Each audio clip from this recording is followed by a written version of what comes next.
నార్మల్గా చాలామంది లేడీస్కి సమ్మర్ వచ్చింది అనగానే మూత్రంలో మంట అండ్ యూరినేషన్ దగ్గర దురద ఇవి చాలా కామన్గా ఫేస్ అవుతూ ఉంటారు.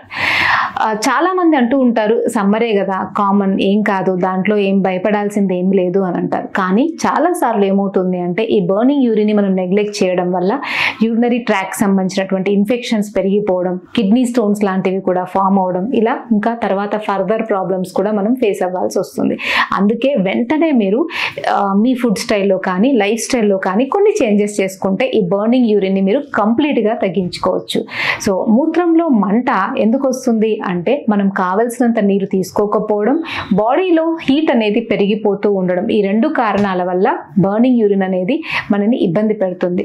సో దాంట్లో మనం రెగ్యులర్గా ఏం చేయొచ్చు అంటే మార్నింగ్ లెగవగానే ధనియాలు మరిగించుకొని ధనియా వాటర్ని మీరు రెగ్యులర్గా ఒక 2-3 టైమ్స్ తీసుకోగలిగితే సమ్మర్ అంతా మీకు ఆ బర్నింగ్ యూరిన్ అనేది చాలా వరకు తగ్గుతుంది. అండ్ సెకండ్, చందనం. ఆయుర్వేదిక్లో చందనం అనేది ఎంత శీతలం అంటే మనకి ఉన్న వాటన్నిటిల్లో కూడా చందనం అనేది తొందరగా బాడీని కూల్ చేస్తుంది అండ్ బాడీలో ఉన్నటువంటి ఆ మంటని తగ్గించే దాంట్లో ఫస్ట్ ప్రియారిటీ ఇచ్చింది చందనంకి. సో మామూలుగా కూడా మనకి దేవుళ్ళకి కూడా చందనంని తీసి అరగదీసి వాళ్ళకి అప్లై చేయడం అనేది మనం నార్మల్గా చూస్తూ ఉంటాం. సో అంత ప్రియారిటీ కూడా మనకి ఇవ్వబడింది చందనంకి. మనము ఈ చందనాన్ని ఎలా ఉపయోగించుకోవాలి బర్నింగ్ యూరిన్లో అంటే రెగ్యులర్గా రోజు ఒకసారన్నా 2 సార్లు అన్నా చందనం మనకి స్టిక్స్ దొరుకుతాయి, ప్యూర్ చందనంవి. అవి తెచ్చుకొని మంచిగా అరగదీయాలి. జస్ట్ వాటర్ వేసి ఒక 20 టైమ్స్ అట్లా సాన మీద కొంచెం రబ్ చేసినట్టయితే దానికి గంధం వస్తుంది.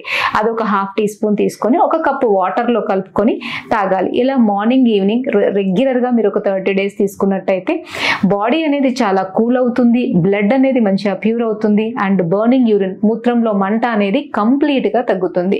చందనం చాలా సేఫ్ అండ్ తీసుకోవడం వల్ల మీకు కూడా చాలా రిలాక్స్గా హెల్దీగా అనిపిస్తుంది. అండ్ రోజంతా కూడా ఈ మంట అన్న వేడి అన్న ఫీలింగ్ పోయి చాలా చల్లగా హ్యాపీగా కూడా ఉండగలుగుతారు. Thank you.